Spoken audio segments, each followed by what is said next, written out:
नमस्कार सर्वांना, श्री स्वामी समर्थ. स्वागत आहे तुमचं माझ्या यूट्यूब चॅनलवरती.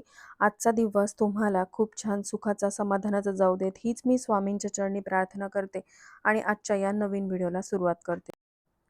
तर व्हिडिओ तुम्हाला टायटलवरून लक्षात आलेलाच आहे. पावसाळ्यापूर्वीची तयारी करायला सुरुवात केलेली आहे आणि त्यासाठी मी प्रोफेशनलची मदत घेतली. घरामध्ये इतकी धूळ साचली होती, कारण घर रोडवरती असल्यामुळे बाहेर असलेलं ते ग्रिलचं दार असेल, काचेचं दार तुम्हाला दिसते, त्या डोरवरतीच नाही तर भिंतीवरती देखील धुळीचे कण खूप साचले होते, जे डोळ्यांनी दिसत नव्हते. आता रोजची फरशी असेल किंवा रोजची डस्टिंग मी तर करतेच, पण या व्यतिरिक्त एवढी धूळ घरामध्ये असते जी आपल्याला डोळ्यांनी दिसत नाही, पण जेव्हा आपण अशी डीप क्लिनिंग करतो ना, तेव्हा लक्षात येतं की आपल्या घरामध्ये किती घाण आहे.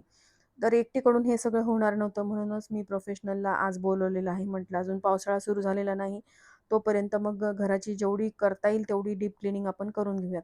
तर सुरुवात अर्थातच मी हॉलपासून केलेली आहे, कारण किचन काढायला म्हटलं तर किचनला बराचसा वेळ लागला असता, म्हणून म्हटलं जेवढी आज क्लिनिंग होईल तेवढी करून घेऊयात. कारण ते उशीर आले होते, 11 वाजले होते त्यांना, आणि तोपर्यंत मी माझा स्वयंपाक वगैरे आटोपून घेतला आणि मग लागले साफसफाईला.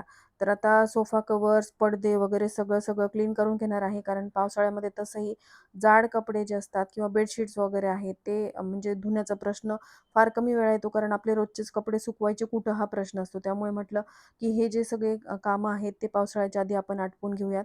म्हणून सगळे बेडशीटचे कवर असतील किंवा सोफ्याचे कवर असतील, पिलो कवर असतील, ते सगळे मी धुवायला टाकणार होते. तर हे प्रोफेशनलला सगळं टेक्निक माहिती असतं की किती इझी वेने तुम्ही क्लिनिंग करू शकता, आणि त्यांच्याकडे काही टिप्स आणि ट्रिक्स पण असतात खूप इझी वेने, आणि काही क्लिनिंग सोल्युशन असतात. त्यामुळे मग काम माझं खूप सोपं झालं आणि तोपर्यंत मग मी माझी घरातली बरीचशी कामं आटपून घेतली. आता पडदे वगैरे कारण मशीनला पडदे लावून घेतले, वारंवार कारण धुतले जात नाहीत. कधीतरी आपण पडदे धुतो. तर आता पावसाळा सुरू होण्यापूर्वी पडदे असतील किंवा ज्या जाड चादरी आहेत, ब्लँकेट्स आहेत, ते सगळे एक-एक करून आता मी धुवून काढणार आहे. पाऊस जोपर्यंत पडत नाही तोपर्यंत ही कामं करून घेऊयात म्हटलं.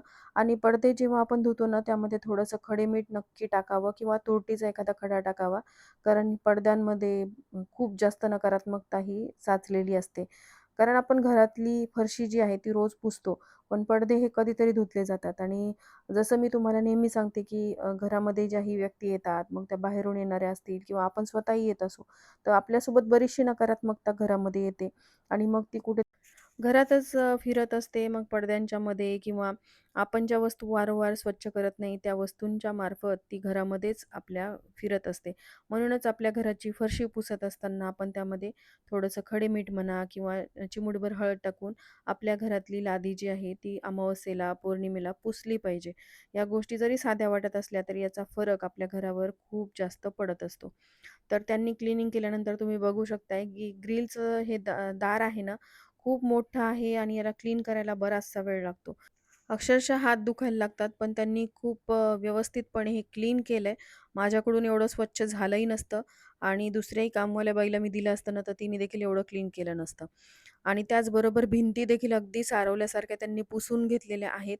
त्यामुळे भिंती देखील अगदी नव्यासारख्या झालेल्या आहेत. आता तुम्हाला कॅमेरामध्ये एवढं दिसत नसेल, पण मी जवळून पाहते ना, तर हात लावला तसं माती-माती वाटायची थोडीशी, तर ती देखील आता स्वच्छ झालेली आहे. तर क्लीनिंग करत असताना प्रत्येक गोष्ट बाजूला करून क्लीनिंग करणं हे म्हणजे प्रोफेशनलकडून व्यवस्थितपणे होऊ शकतं. आणि हे छत्रपती संभाजीनगरचे आहेत आणि यांचा कॉन्टॅक्ट डिटेल आणि नंबर तुम्ही जर करणार असाल घराची क्लीनिंग वगैरे, तुमची इच्छा असेल तर तुम्ही यांना बोलवू शकता. चार्जेस थोडेसे जास्त घेतात, पण आपलं काम सोपं होतं. आता ते जोपर्यंत क्लीनिंग करत होते तोपर्यंत पडदे मशीनमधून झाले होते, पडदे सुकवून घेतले सगळे. या व्यतिरिक्त म्हणजे मी त्यांच्या मागे-मागेच घरातली छोटी-मोठी कामं करत होते, कारण नित्या स्कूलमधून 3 वाजेपर्यंत येते. मग ती येईपर्यंत माझ्याकडे बराच वेळ होता.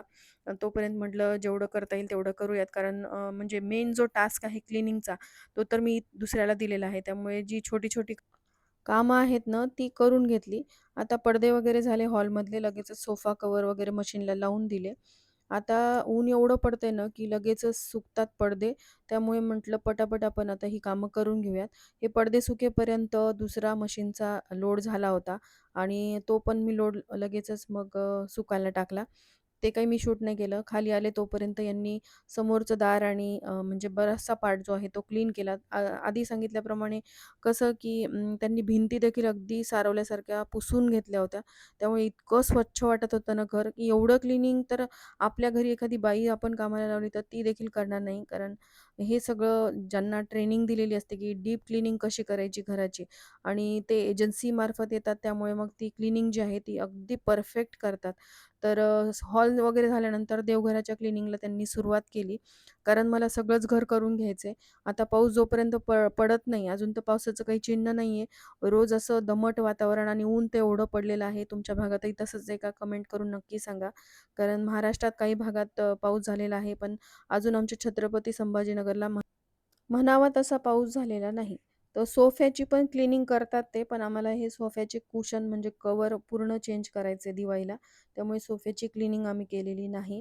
आणि तुम्ही बघू शकताय पूर्ण चकाचक असा हॉल झालेला आहे. सगळं फर्निचर फर्निचर तसं मी रोज पुसते, पण त्यांच्याकडे जे लिक्विड असतं किंवा सोल्युशन असतं, त्यांनी ते क्लीन केल्यामुळे फर्निचर देखील अगदी नव्यासारखं वाटतंय. समोरचं दार पण तुम्ही बघू शकताय. आजच्यापुरतं एवढंच क्लीनिंग केलं तोपर्यंत नित्या देखील स्कूलमध्ये आली होती आणि तिला असं वाटत होतं, की घराला कलर केलाय की काय? आणि सोबतच मग आता जे ग्रीन नेट लावलं होतं गार्डनमध्ये ते देखील काढण्यासाठी माळी दादाला बोलवलं. आमच्या घराचं जे गार्डनिंगचं काम आहे म्हणजे मेंटेनन्सचं ते दादाच करतात आणि तेच आम्हाला दरवर्षी उन्हाळ्यामध्ये ग्रीन नेट वगैरे लावून देतात. आता प्रॉब्लेम काय झाला, की गार्डनमध्ये म्हणजेच घराच्या बागेमध्ये ना मोठी घूस लागलेली आहे. आणि ती सगळं उकरून ठेवत होती. आता नुकतीच ही भिंत उभी केलेली आहे. तर त्या भिंतीला देखील ती अक्षरशः पोखरून काढत होती. म्हणून म्हटलं त्यांना काहीतरी औषध किंवा काहीतरी सोल्युशन सांगा यावरती काय करावं. आणि हे नर्सरीतून आणलेलं विड्याच्या पानाचं रोप ना सुकून गेलं कारण आम्ही 2 दिवस गावाला गेलो होतो ना. तर म्हटलं जाऊ दे आता पावसाळ्यातच आणून नवीन रोप लावूयात. तर त्यांनी मला सांगितलं थोडीशी कणिक मळून द्या आणि त्याचे 4-5 गोळे करून द्या ताई. तर मी असे 4 गोळे केले आणि आता यामध्ये ते औषध टाकणार आहेत. तर कसं करतात ते तुम्हाला बघायला नक्की आवडेल. तर पहा जिथे-जिथे तिने असे म्हणजे होल केले होते ना, त्या ठिकाणी त्यांनी काच फोडून टाकला आणि हे जे गोळे आहेत ना, यामध्ये त्यांनी थायमेट भरलं जे म्हणजे विषारी असतं थोडंसं. तर ते टाकल्यामुळे काय ती मरून जाईल किंवा त्याच्या वासाने ती येणार नाही. अशा पद्धतीने हे गोळे म्हणजे खाण्याच्या वस्तूकडे ती जास्त आकर्षित होते. आता माझी भांडी वगैरे गाजर-बिजर नाही खावं. त्यासाठी म्हणजे करून टाकावं लागेल. हां, ती खायला.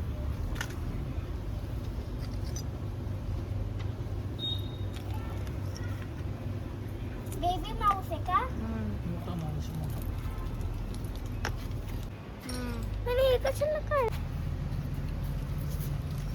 तर दादांनी ना सुरुवातीला काचेचे तुकडे टाकले, त्यानंतर तो गोळा टाकला आणि ते होल जे आहे ते बुजवून घेतलं आणि मधली सगळी क्लीनिंग झाली होती. पण माळी दादांना म्हटलं, की हे समोरच्या अंगणाच्या वरची जी भिंत आहे, तिथे खूप जाळे झालेले आहेत, तेवढे काढून द्या. तर दादांनी काढून दिले आणि ही समोर जी ग्रीन नेट बघताय ना, ती गाडीसाठी लावली होती.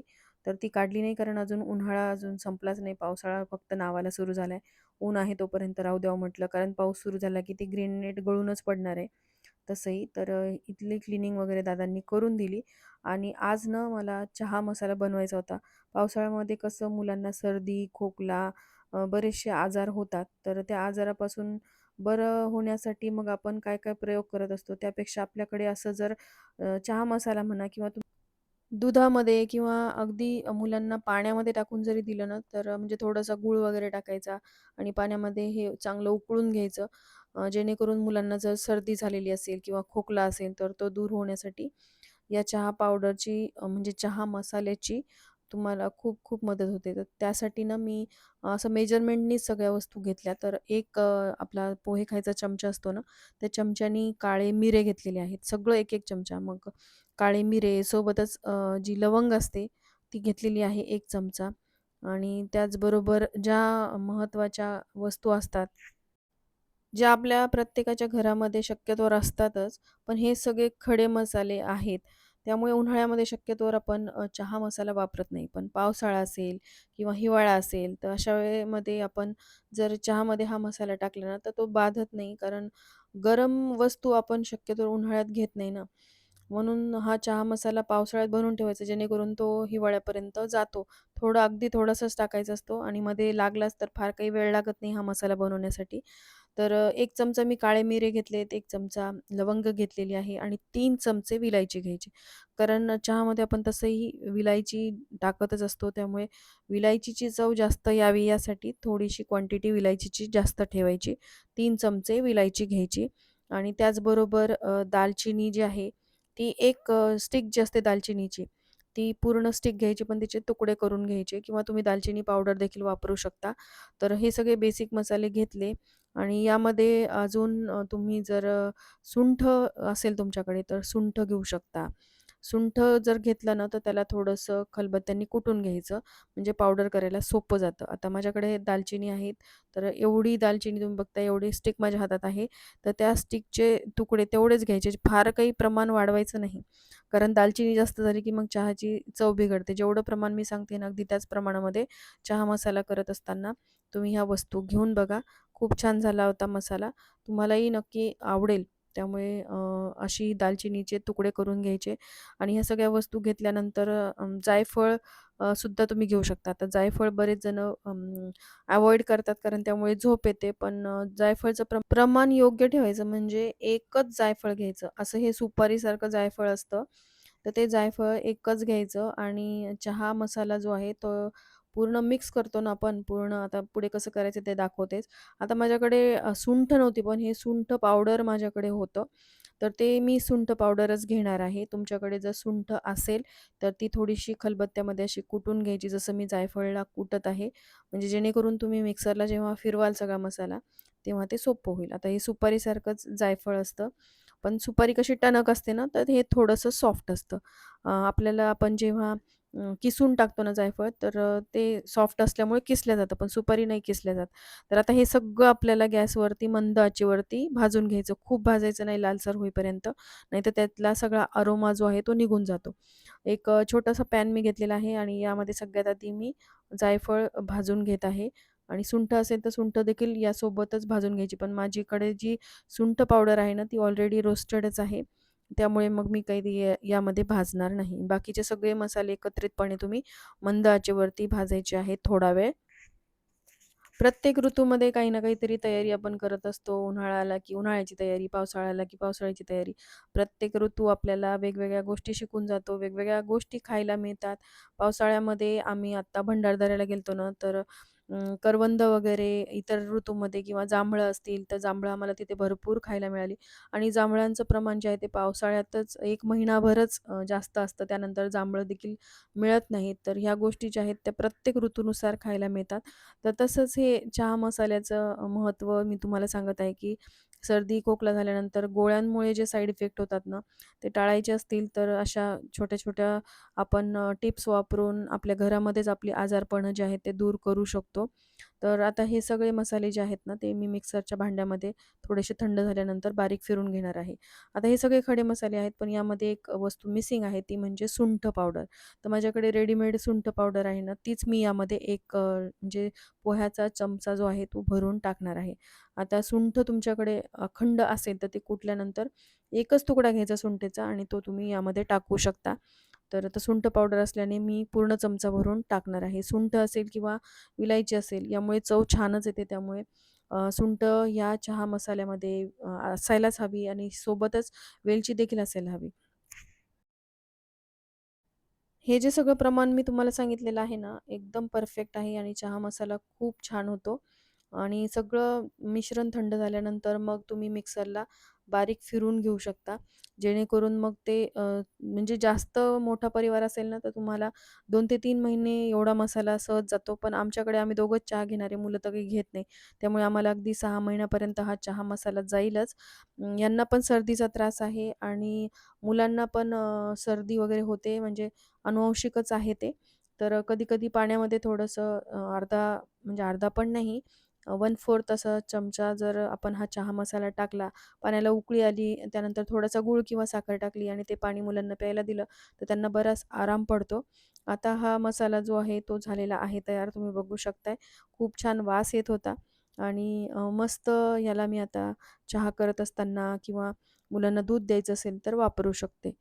तुमच्याकडे जर चहा पिणारे म्हणजे खूप असतील किंवा चहा जास्त घेत असाल तुम्ही, तरी देखील हा चहा मसाला जो आहे तो प्रत्येक वेळी वापरायचा नाही. एकदा किंवा दोनदा जास्तीत जास्त तुम्ही वापरू शकता. कारण सगळे गरम पदार्थ यामध्ये गेलेले आहेत. त्यामुळे शक्यतो टाळायचंच. पण रात्री झोपण्यापूर्वी मात्र तुम्ही जर सर्दी, खोकला किंवा काही त्रास झाला असेल तर देऊ शकता. पण चहा मसाला आहे म्हणून त्याचा सतत वापर करणं हे देखील योग्य नाही. यामुळे देखील तुम्हाला त्रास होईल. पण ज्यांना सकाळी आणि संध्याकाळी चहाची तलप लागते त्यांच्यासाठी मग हा मसाला जो आहे तो 2 कप चहासाठी किती वापरायचा हे मी पुढे शेअर करते. तर माझा चहा मसाला वगैरे रेडी झाला होता मस्तपैकी आणि तोपर्यंत नित्या ही शांत बसली होती, पण तिला भूक लागली. मग म्हटलं चला आधी तिला काहीतरी खायला देऊयात.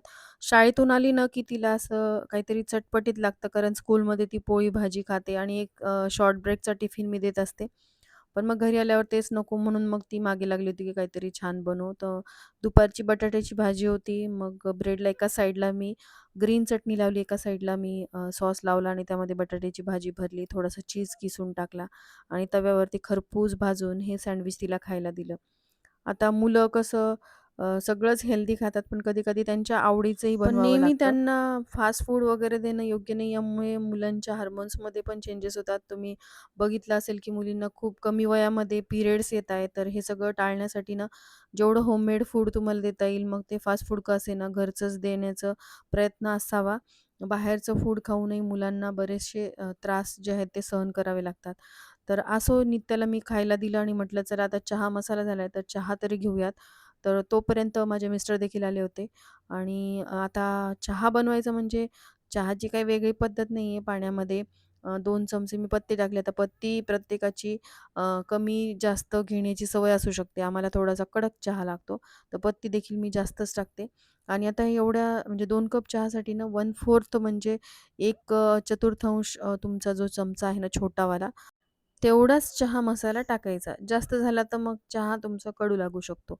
पण हे एवढं सगळं टाकल्याने देखील तुम्हाला बराच आराम पडेल. थंडी किंवा सर्दी झालेली असेल किंवा अचानकपणे तुमची तब्येत बिघडलेली असेल, तर यामध्ये असलेल्या औषधी गुणधर्मांमुळे तुम्हाला खूप फरक जाणवेल. तर चला चहा वगैरे आम्ही घेतो आणि आजचा हा व्लॉग तुम्हाला कसा वाटला कमेंट करून नक्की सांगा. छोट्या-छोट्या काही गोष्टी माझ्या घरातल्या पावसाळ्यापूर्वी ज्या मी करून घेतल्या त्या तुमच्यासोबत शेअर केल्या. तर घरातलं सगळं क्लीनिंग वगैरे झालेलं आहे आणि तुम्ही इथे बघू शकताय हॉल माझा खूप स्वच्छ क्लीन वाटत आहे. तसं रोजच मी क्लीनिंग करून घेते. यात कामवाली बाई माझ्याकडे येतेच. सोबत डस्टिंग पण मी करत असते. पण तरी देखील घराची साफसफाई पावसाळ्याआधी करून घेतल्यामुळे घराला किती छान असं लूक आलेला आहे. घर नव्यासारखं वाटत आहे. तर अतिशय छोट्याशा माहितीसह आजचा हा व्हिडिओ मी इथंच एंड करते. व्हिडिओ आवडला असेल, थोडा जरी हेल्पफुल वाटला असेल तर लाईक, शेअर, सबस्क्राईब करा. धन्यवाद. श्री स्वामी समर्थ.